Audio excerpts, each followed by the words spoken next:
हेल' लोगोफोर, दिनै 24 अक्ट'बर आरो 24 अक्ट'बरजों सोमोन्दो गोनां गासैबो कारेन्ट एफेयार्सखौ नोंथांमोननि सिगाङाव बाहाय लाबोदों। दा फैदो फारि फारि जागायलांदिनि मा दङ दिनैनि कारेन्ट एफेयार्सआव। दा बेयो गोनांथार दंथारो दिनैनि दिनाव। नुनो मोननाय जागोन फार्स्टआव सोर 2020 मायथाइनि Portuguese grand prix award winner जानो हादों होनदों। बे जाहैबाय लुइस हेमिल्टन बिथाङा। आरो नोंथांमोना सावगारि नुनो मोननाय जादों लुइस हेमिल्टननि सावगारिखौ। आरो बिथाङा इंलेन्डनि होनदों, इंलेन्डनि बिथाङा। आरो बिथाङा मा होनदोंमोन 2020 मायथाइनि Portuguese grand prix award winner जानो हानाय बिथाङा सासे।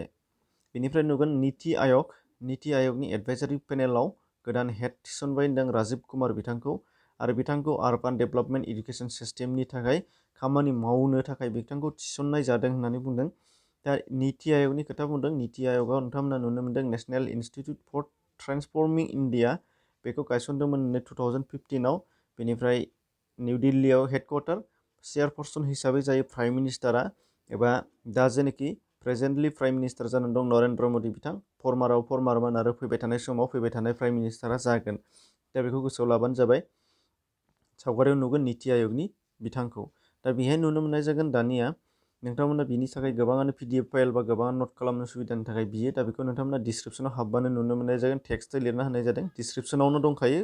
डिसक्रिपसनाव खेबसे हाबनानै थांबानो जाबाय। बेनिफ्राय नुगोन सिसिलिस हादोरा गोदान गाहाय मन्थ्रि थिसनबाय होनदों। आरो बिथांखौ वावेल रामकालाभान बिथां होननानै बुंनाय जादों। सिसिलिस हादरनि गोदान गाहाय मन्थ्रि। केपिटेला भिक्ट'रिया, कारेन्सिया सिसिलिस रुपिस। सावगारियाव नुनो मोननाय जादों बिथांखौ वावेल बिथां। आरो सिसिलिस हादरखौ नोंथांमोना नुनो मोननाय जादों नैबे फिसा हादर, मोनसे द्वीप। नैबे मादागास्कारनि गोजौआवनो दङ बे सिसिलिया। आरो बे भिक्ट'रियाया बिथांमोननि केपिटेल।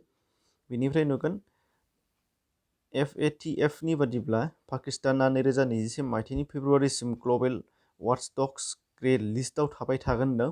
दा बेखौबो गोसोआव लानो गोनां 2021 फेब्रुवारिसिम बियो थागोन होनदों। आरो बेखौ फोसावनानै होदों फाइनान्सियेल एक्सन टास्क फर्स FATF आ। फाइनान्सियेल एक्सन टास्क फर्स बियो फरमेसन एबा दानाया जादोंमोन 1989। बेनिफ्राय नुगोन हेडक्वार्टार पेरिस, फ्रान्सनि। बेनिफ्राय दङ मेम्बारशिप हिसाबै बेयाव हादरफोरा 39। बेनिफ्राय प्रेसिडेन्ट जाना दङ दा मार्कास प्लेयार बे। बेनिफ्राय नुगोन नाम्बार 5 बलिभियाया गोदान प्राइम मिनिस्टार थिसनदों होनदों बलिभिया हादरा। दा बे बलिभियानि हादरनि गोदान प्राइम मिनिस्टारा जादों लुइस आर्क बिथाङा होनदों। आरो सावगारियाव नुनो मोनो लुइस आर्क बिथांखौ। आरो बलिभियानि केपिटेल बेयो जाहैबाय सार्च आरो मोनसेया जाहैबाय लाभास। मोननै दं बिथांमोननियाव। मोनसेयाव एसेम्ब्लि जायो, मोनसेयाव एसेम्ब्लि जाया। कारेन्सिया बलिभियान'।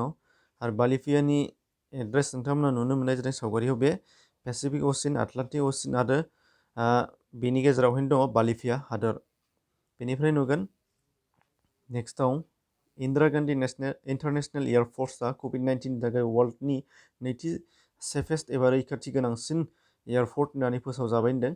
माने COVID-19 नि थाखाय बयनिख्रुइबो सांग्रांथि आरो रैखाथि गोनांसिन हादरफोरनि जेनाखि लिस्ट, बेनि लिस्टआव सेकेन्ड पजिशनाव मोननो हानाय जादों होनदों दिल्लीयाव थानाय इन्दिरा गान्धी इन्टारनेशनेल एयारपर्टआ। दा बेखौ सावगारियाव नुनो मोननाय जादों दिल्लीनि इन्टारनेशनेल एयारपर्ट। आरो फार्स्ट पजिशनाव मोननो हानाय जादों सिंगापुरनि सांगी एयारपर्ट। बे फार्स्टआव दङ सिंगापुरनि सांगी एयारपर्ट। आरो सेकेन्ड पजिशनाव मोननो हानाय जादों इन्दिरा गान्धी इन्टारनेशनेल एयारपर्ट। जोबोद इम्परटेन्ट। बेनिफ्राय दङ नाम्बार 7 अरुणाचल प्रदेशनि बमला मुंनि जायगायाव जोगिन्दर वार मेम'रियेल गायसननाय जादों होनदों। आरो बिथाङा सोरमोन होनदों जोगिन्दर बिथाङा 1962 नि भारत चीननि दावहायाव रुंसारि जालांनाय सासे गोसोखांथाव सुबुं। बिथाङा धर्मवीर चक्र बान्थाबो होनाय जाखांबाय होनदों।